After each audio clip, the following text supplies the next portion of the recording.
MP board के कक्षा 10वीं के सभी विद्यार्थी ध्यान दें। आज की इस क्लास में आपकी जो प्री बोर्ड परीक्षा होने वाली है 17 जनवरी के दिन, जो सोशल साइंस का आपका पेपर रहेगा, उसका सेट भी हम पढ़ेंगे। आपका जो पेपर है वो 75 अंक का है और जो क्वेश्चन इस वीडियो में मैं आपको बता रही हूँ, इससे आप 65 अंक एग्जाम में अच्छे से ला सकते हैं। उसके लिए आपको पूरा वीडियो लास्ट तक देखना है और पूरे प्रश्नों को कंप्लीट अच्छे से करना है। तो चलिए शुरू करते हैं हमारे प्रश्नों को। पहला प्रश्न है, सही विकल्प चुनकर लिखिए। पहला है, निम्नलिखित में से किस राज्य में सीढ़ीदार खेती की जाती है? तो इसका आंसर रहेगा आपका उत्तराखंड। उत्तराखंड में क्या है? सीढ़ीदार खेती की जाती है। दूसरा है, किसी देश की आर्थिक शक्ति का आधार होता है, तो क्या होता है? विनिर्माण उद्योग। तीसरा है, अफ्रीका में पशुओं में फैली बीमारी थी, कौन सी बीमारी फैली थी? रीडर पेस्ट नामक बीमारी अफ्रीका में पशुओं में फैली गई थी। अगला प्रश्न पढ़ेंगे। चौथा है, सविनय अवज्ञा आंदोलन के समय भारत के वाइसराय कौन थे इसके? तो इसका आंसर रहेगा आपका लॉर्ड इरविन। बी वाला सही रहेगा। पांचवें, संसार के अधिकतर देशों में सरकारें विद्यमान हैं, तो इसका आंसर रहेगा आपका लोकतांत्रिक सरकारें क्या है? विद्यमान हैं। छठा है, कुल उत्पादन की दृष्टि से विकसित देशों में किस क्षेत्रक का प्रभाव अधिक दिखाई पड़ता है? तो इसका आंसर रहेगा आपका द्वितीयक क्षेत्रक। और यहाँ से इंग्लिश मीडियम वाले बच्चे आप इनको अच्छे से कंप्लीट कर लीजिए, क्योंकि इस समय भी आपका बचाना है, इसलिए तो आप कंप्लीट करिएगा सभी को। हम बढ़ते हैं अगले प्रश्न की ओर। तो यहाँ से स्क्रीनशॉट लीजिए, टिक कर दिए हैं मैंने। और अगला आपका जो प्रश्न है उसमें रिक्त स्थान भरना है आपको। पहला है, गांधी जी के दर्शन पर 1974 में सुमेसर डेडेस में संसाधनों के उपयोग का उल्लेख किया, तो इसका आंसर रहेगा स्मॉल इज ब्यूटीफुल।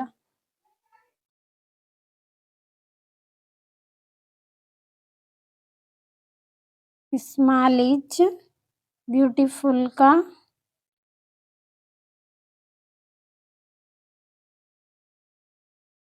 संसाधनों का क्या हुआ था? उल्लेख किया गया था।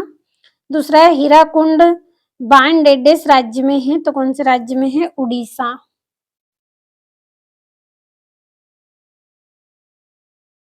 अगला है, जब फ्रांस छींकता है तो बाकी यूरोप की सर्दी जुकाम हो जाता है, यह कथन डेडेस का है, तो यह कथन किसका है? सम्राट लुई।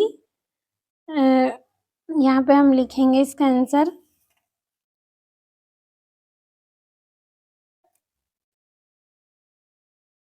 सम्राट लुई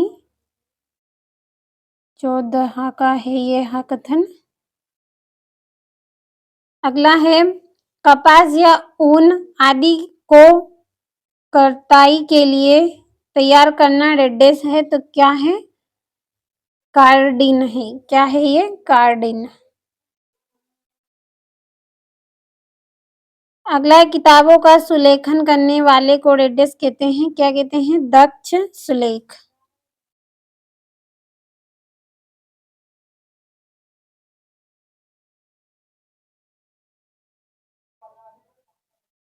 दक्ष सुलेख कहा जाता है। और छठा है, बेल्जियम की राजधानी डेडेस है, तो क्या है? ब्रुसेल्स।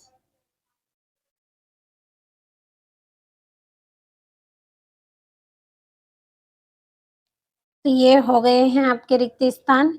और इंग्लिश मीडियम वाले बच्चे आप यहाँ से ट्रांसलेट कर लीजिएगा इनको। और तीसरा प्रश्न, सही जोड़ी बनाकर लिखिए। तो आपकी जोड़ियां रहेंगी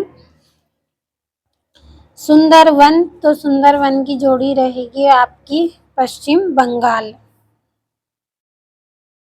दूसरी है, सीमेंट उद्योग, सीमेंट उद्योग की जोड़ी रहेगी गुजरात। तीसरा है, रक्त और लौह की नीति अपनाई, तो इसका आएगा बिस्मार्क।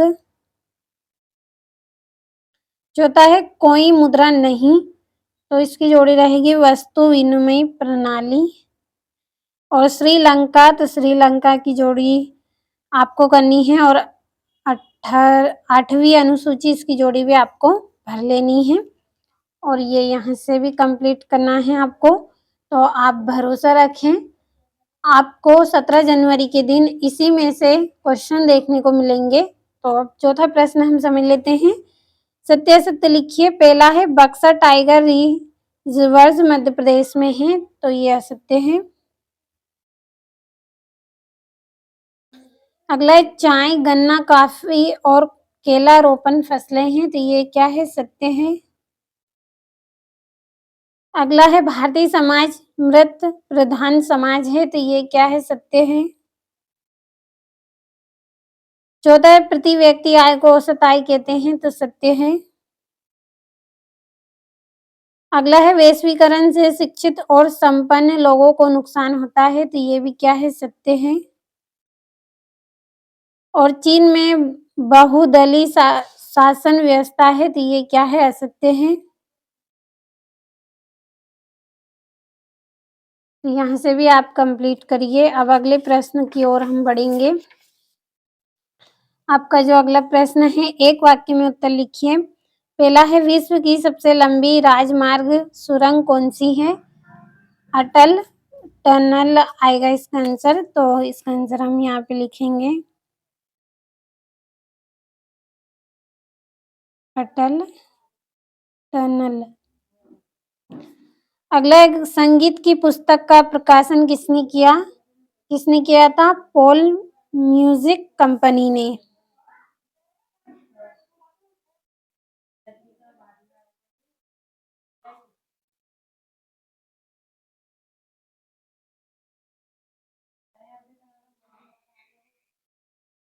और तीसरा है लिंगानुपात किसे कहते हैं? तो लिंग अनुपात का अर्थ क्या है? प्रति 1000 पुरुषों पर महिलाओं की संख्या। तो ये आपकी जो एक वाक्य में उत्तर हैं, इनको मैं आपको लास्ट में बताऊंगी, क्योंकि आगे के प्रश्न हम पढ़ेंगे उसके बाद में ही आपको बताऊंगी। काफी बड़े हैं इसके आंसर, तो आपको मैं उत्तर माला दूंगी, आप कंप्लीट कर लीजिएगा। और ये यहाँ से आपका छठा प्रश्न है। सतत पोषणीय विकास किसे कहते हैं? अवर्गीकृत वन किसे कहते हैं? कर्तन दहन प्रणाली से आप क्या समझते हैं? तो पूरे प्रश्न आपके रहेंगे। 60 से 65 तक के अंक आपको इसी वीडियो में से मिलेंगे। आप केवल कंप्लीट अच्छे से करते चले, और जो वार्षिक परीक्षा की तैयारी मैं आपको करवा रही हूँ उसमें से भी आप पढ़ लें, क्योंकि इन दोनों में से ही आपका पूरा पेपर रहेगा। पूरी तैयारी मैं आपको करवा रही हूँ वार्षिक परीक्षा की, तो कंप्लीट जरूर कर लीजिए आप। और ये आपका 16वां अंतिम उत्पादन किसे कहते हैं? निवेश किसे कहते हैं? पंचांग और चेक बुक या फिर गुटखा को समझाइए। और एकात्मक शासन की कोई 3 विशेषता लिखनी है और मुद्रा के कोई 3 कार्य आपको करने हैं। तो आप भरोसा रखिए, इसी में से पूरा पेपर रहेगा। और ये 21वां है। और जो वार्षिक परीक्षा की तैयारी मैं आपको करवा रही हूँ, लगातार आपको मैंने 4 सेट बताए हैं, चारों सेटों को कंप्लीट जरूर करिए। प्री बोर्ड में आपको पूरे अंक मिलेंगे, केवल कंप्लीट अच्छे से करिएगा। और डिस्क्रिप्शन में आपको नंबर दिए गए हैं, तो उन नंबरों पर आप कॉल कर सकते हैं अगर आपको कुछ जानकारी चाहिए या कोई पीडीएफ अगर आप लेना चाहते हैं, तो कॉल जरूर करिएगा आप। तो अब चलिए हमारे एक वाक्य में उत्तरों को हम कंप्लीट कर लेते हैं। तो ये आपके एक वाक्य में उत्तर हैं। पहला दूसरा मैंने भर दिया था, ये तीसरा चौथा पांचवा है, तो कंप्लीट कर लीजिएगा। एक वाक्य में उत्तर भी हो गए हैं आपके।